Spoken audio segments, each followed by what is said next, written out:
नमस्कार दोस्तों, प्रस्तुत है श्रीमद् भागवत गीता का अगला भाग।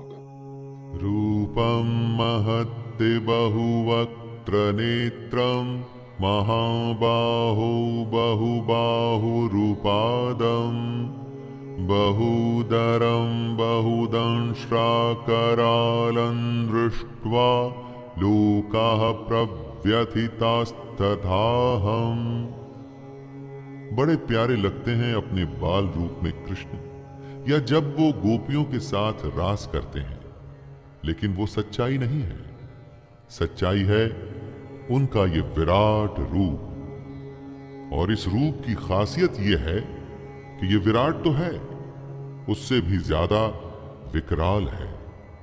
अर्जुन कहते हैं, हे महाबाहो, आपके बहुत मुख और नेत्रों वाले, बहुत हाथ, जंघा और पैरों वाले, बहुत उदरों वाले और बहुत सी दाढ़ों के कारण अत्यंत विकराल महान रूप को देखकर सब लोग व्याकुल हो रहे हैं, तथा मैं भी व्याकुल हो रहा हूं। दोस्तों, बेचैन है हर कोई इस काल रूप को देख के।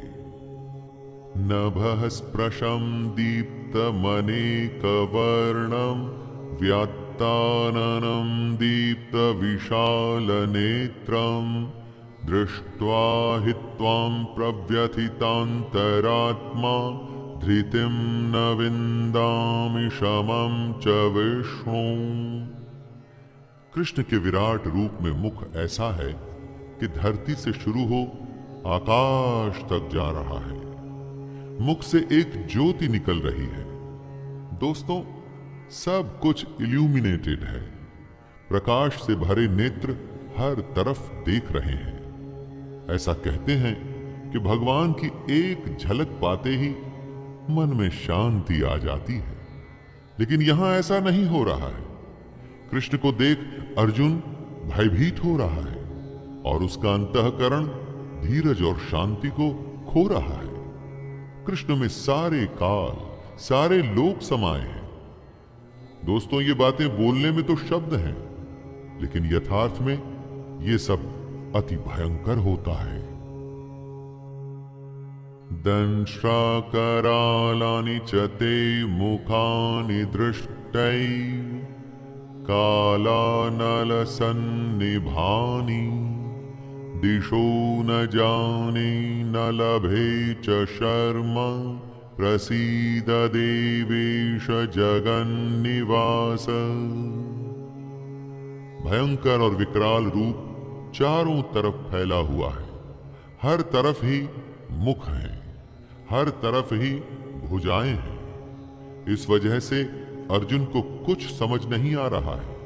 उसका दिशा बोध खत्म हो गया है। हमारी दृष्टि का एक केंद्र बिंदु होता है, उसके चारों तरफ की दुनिया हमें समझ में आती है। लेकिन जब कोई फिक्स्ड एक्सिस नहीं होती तो समझें कैसे? जैसे समुद्र में होता है चारों तरफ पानी ही पानी, और अगर आसमान में भी बादल हो तो कौन सी दिशा कहां है कुछ समझ में नहीं आता। यही हालत अर्जुन की थी दोस्तों। अमी च त्वां धृतराष्ट्रस्य पुत्राः सर्वे सहैवावनिपालसङ्घैः भीष्मो द्रोणः सूतपुत्रस्तथासौ सहास्मदीयैरपि योधमुख्यैः वक्त्राणि ते त्वरमाणा विशन्ति दंष्ट्राकरालानि भयानकानि केचिद्विलग्ना दशनान्तरेषु सन्दृश्यन्ते चूर्णितैरुत्तमाङ्गैः। अभी तक तो अर्जुन को रुद्र, आदित्य, वसु और देवता दिख रहे थे, लेकिन अब उसे कुछ ऐसा दिख रहा है जो और भी विस्मयकारी है। धृतराष्ट्र के सभी पुत्र, उनका साथ दे रहे राजाओं के समुदाय सब कृष्ण में प्रवेश कर रहे हैं। इतना ही नहीं, भीष्म पितामह, द्रोणाचार्य और कर्ण स्वयं अर्जुन के पक्ष के राजा और योद्धा भी विकराल भयानक मुखों में बड़े वेग से दौड़ते हुए प्रवेश कर रहे हैं।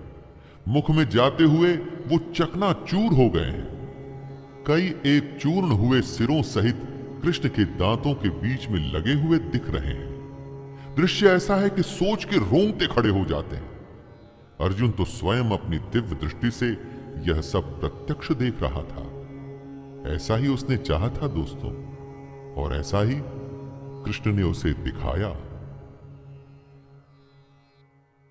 यथा नदीनां बहवोऽम्बुवेगाः समुद्रमेवाभिमुखा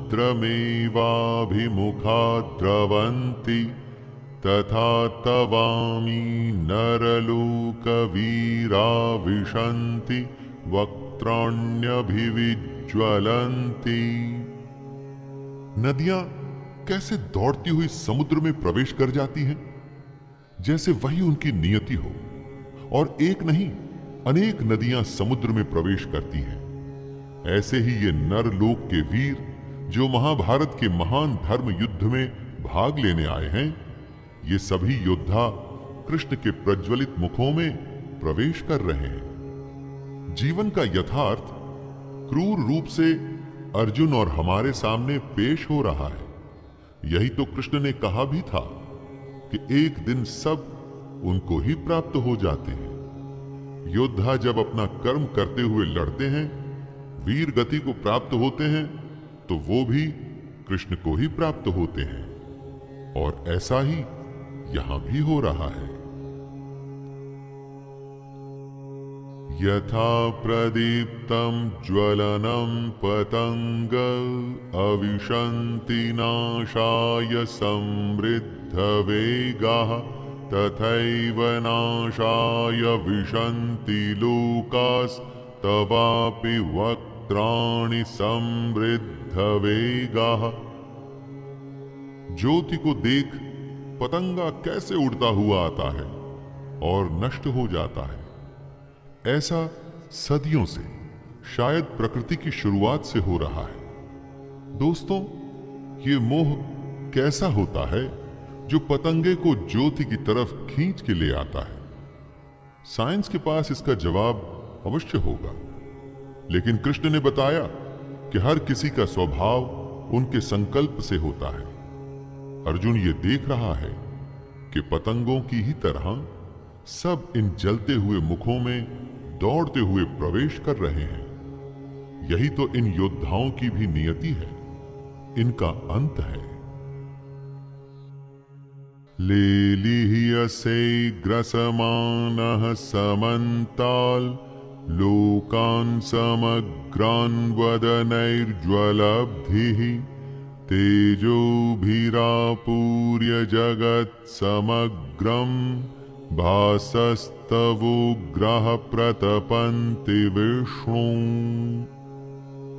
अर्जुन सबसे महान योद्धा है और वो जो दृश्य देख रहा है उससे व्याकुल है, भयभीत है। वो जो देख रहा है उसका वर्णन आसान नहीं।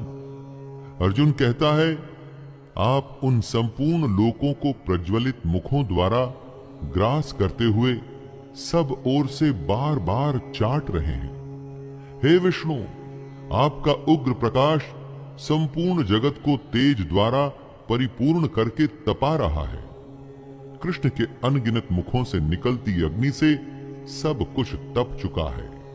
जितने भी योद्धा इन मुखों की तरफ तेज गति से आ रहे हैं, इन सबको खाते हुए ये मुख साथ में उनको चाट भी रहे हैं। दृश्य भयानक और विकराल होने के साथ विभत्स भी है।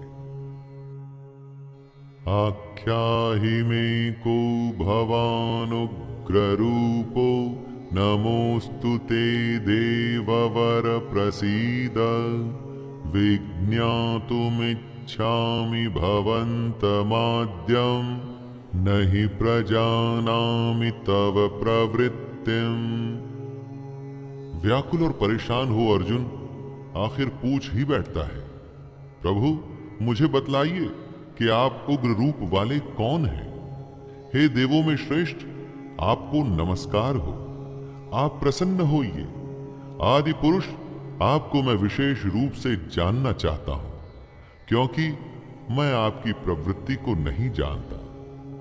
अर्जुन ने अपनी जिज्ञासा को शांत करने के लिए कृष्ण से विनती की थी कि वो उनका विश्व रूप देखना चाहता है, लेकिन यहां उल्टा हो गया। जिज्ञासा शांत तो नहीं हुई, बल्कि और बढ़ गई। उसके मन में कितने ही प्रश्न आ गए। सबसे बड़ा कि वो कृष्ण की प्रवृत्ति को जानना चाहता है।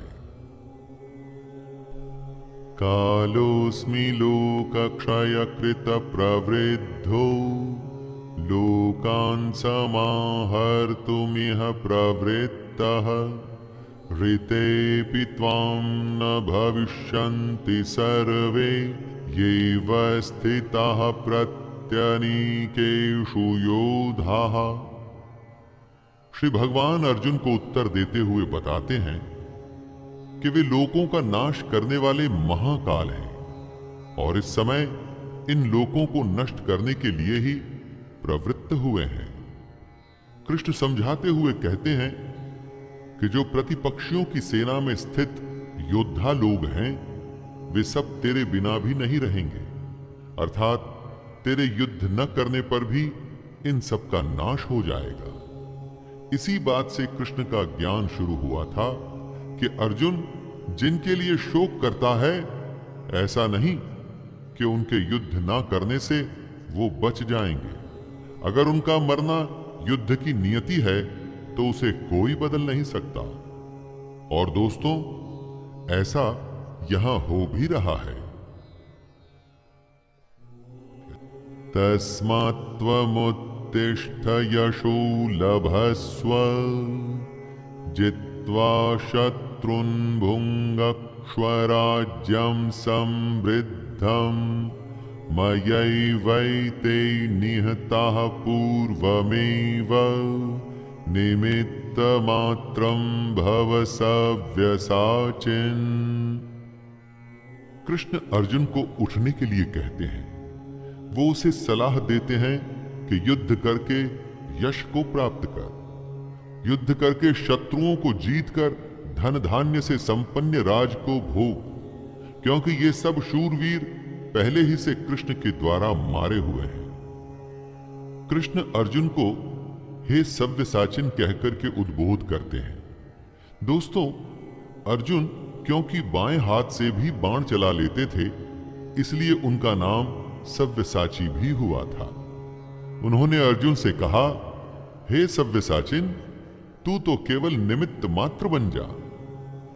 कृष्ण इन योद्धाओं को मार चुके हैं, अर्जुन को तो केवल निमित्त बनना है। और दोस्तों, हमें भी अर्जुन की तरह निमित्त बन अपना कर्म और अपना कर्तव्य निभाना है। दोस्तों, अभी के लिए इतना ही। आगे की कथा अगले भाग में।